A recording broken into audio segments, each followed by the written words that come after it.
Hi all, this is Saravana. So I started my digestive health journey with the help of the community. I transformed my health and now I'm helping a lot more people to improve their health. So today's topic is about salt. So let me share my screen.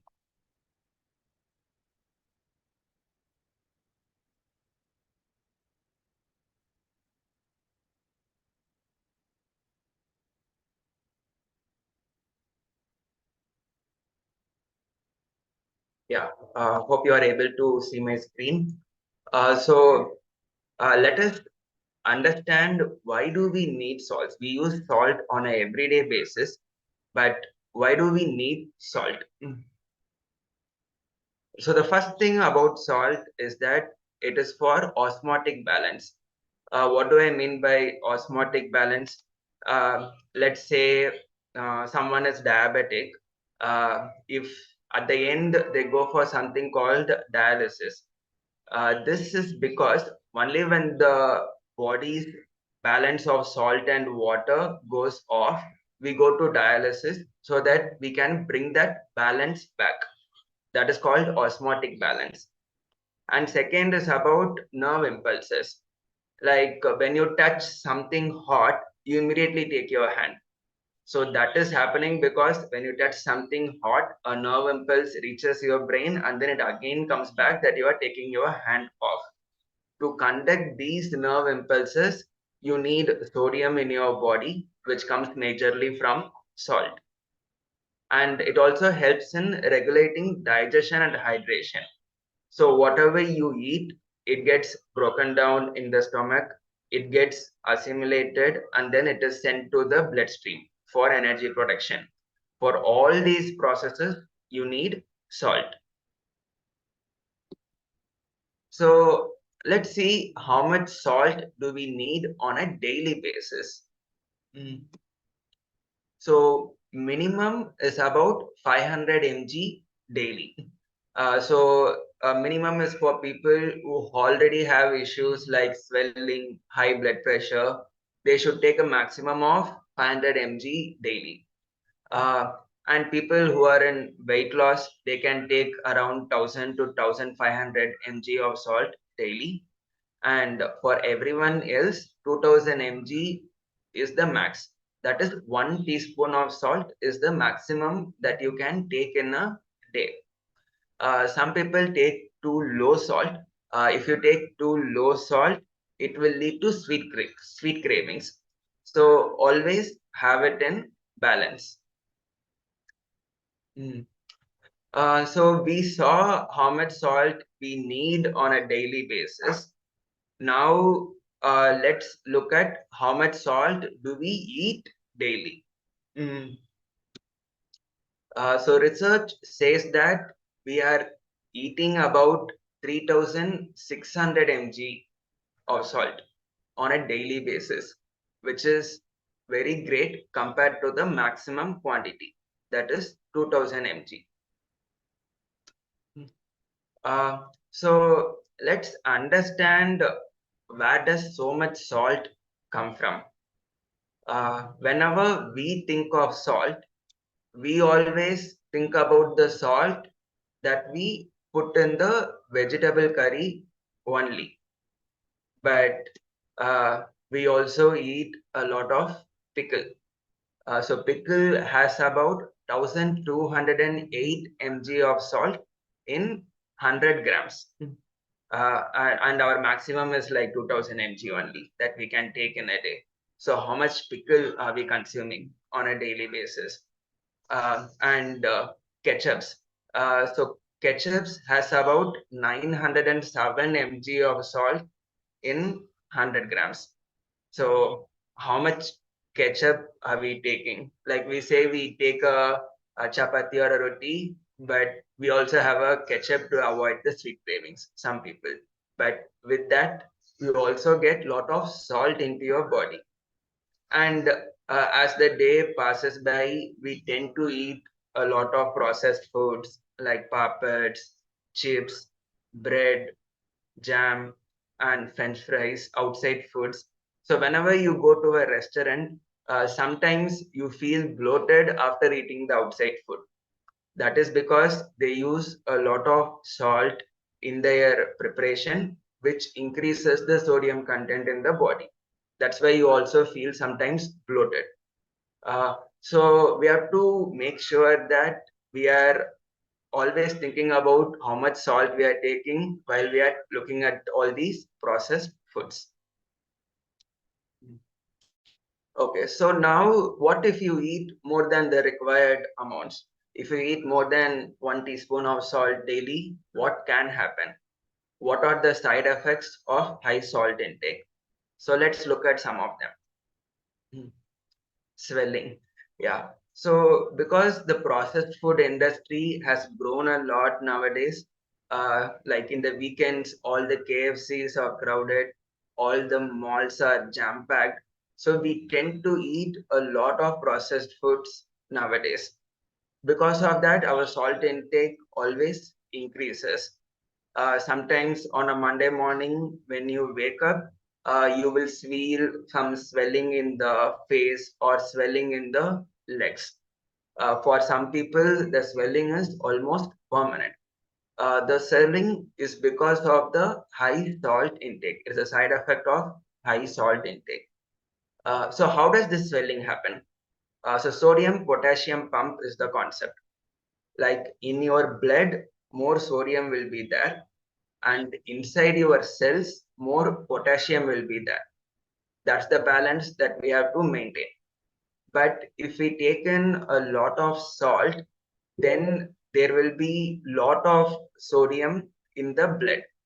So when there is lot of sodium in the blood, then that excess sodium will enter the cells of the body.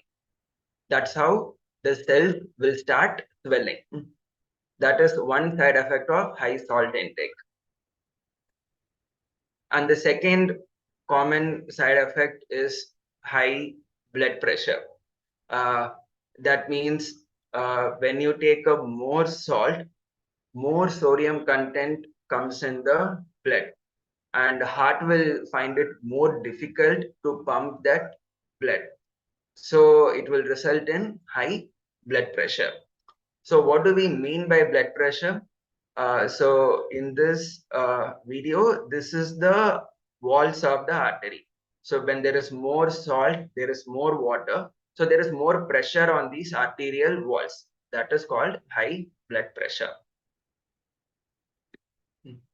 Okay. Another common side effect is osteoporosis and fatigue. So whenever you take a high salt intake, your sodium intake increases. And for every extra gram of sodium, you need 23 grams of water to neutralize it. But in case you also take less water, then water will be robbed from all your cells to neutralize that sodium. So this will lead to your headaches, tiredness, and if more water is needed because you are taking in a more sodium, then sometimes the water will be taken out from the bones, which provides the rigid structure to the bones. So you get osteoporosis. And even if more water is still needed, then all your joints have something called synovial fluid, which is made up of water and amino acids. So water will be taken from those synovial fluids. That means your joint will become weak. You may tend to get knee pains or osteoarthritis, and high salt intake can be one of the reasons of it. Okay, so now we looked at what are all the side effects of salt.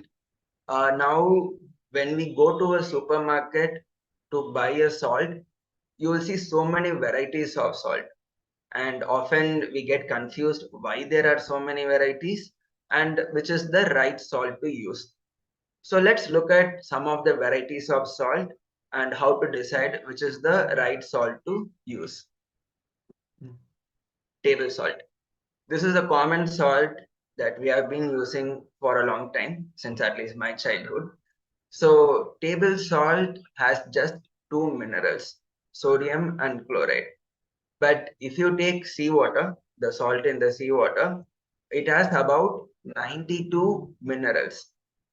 But because of the refining process and the other additives that get added, all the minerals are gone and we are just left with sodium and chloride in our table salt. So it is not the right proportion. And also, since a lot of additives are added, like calcium carbonate, sodium carbonate, aluminum hydroxide, all these have side effects also.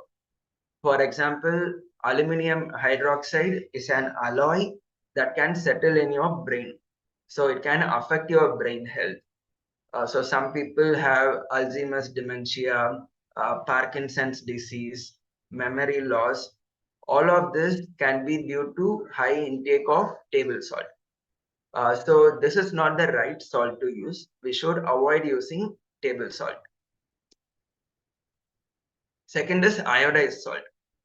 So if you look at the history, iodized salt got introduced because there was the epidemic of goiter. Goiter is caused due to deficiency of iodine. So iodized salt was introduced. It doesn't do anything. It is just the same table salt, but small amount of sodium iodide is added to it. So it has only three minerals: sodium, chloride, and iodine. So it is still not the right proportion because sea salt has about 92 minerals. And this also has a lot of additives which has side effects. So this is also not the right salt to use. Like most of us have been using these two salts regularly. I also used to use these salts, but with the community, I figured out these are not the right ones. So now let's look at what are the salts that we should use. Celtic salt. Uh, so Celtic salt has sodium, chloride, and other 82 trace minerals. So it is closer to the sea salt's proportion. And since it is unrefined, that is why it has a lot of these minerals. So this is the first choice of salt that we should use. We can instantly replace table salt and iodized salt with Celtic salt. It can be used for all purposes. Apart from sodium and chloride and other trace minerals, it has something that will help in hydration. It has a lot of magnesium. It has magnesium in the form of magnesium chloride, magnesium bromide, and magnesium sulfate. All of this will help in improving the hydration in our body because magnesium is a water lover.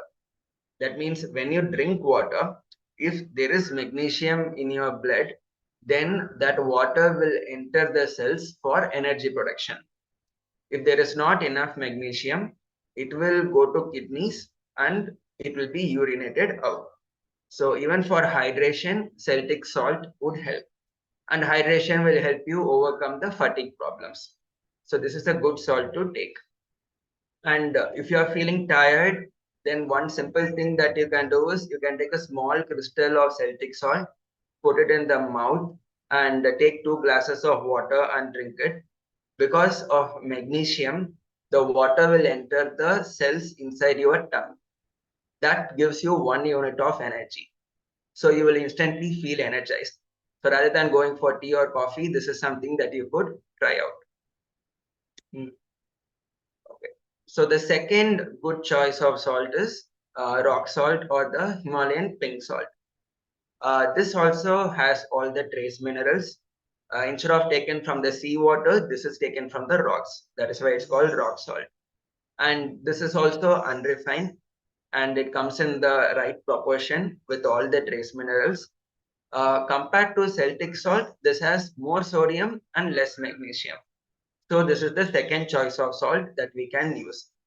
If you are having digestive health issues, then this is a good salt to use. Generally, some people have problems with digesting dals, pulses, lentils like chole, rajma, and all.